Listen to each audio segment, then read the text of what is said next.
So now let's see how we can go ahead and change site icon inside of wordpress.com.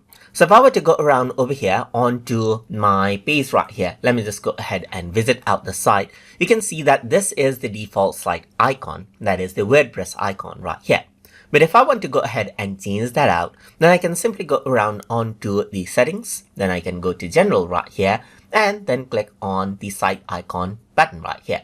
So you can go ahead and choose a particular image that you have right here, or you can go ahead onto documents or audios that you may have as well. But let me just go around onto add new.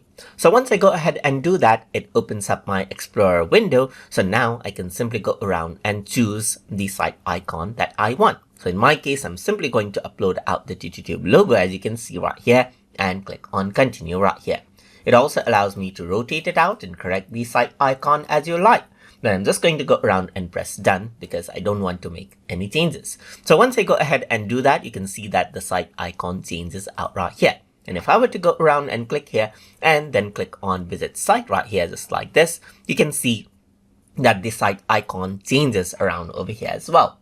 And that is how you can change the site icon inside of wordpress.com for your website. So hope you guys learned something as always. And as always, please like, comment, share, and subscribe.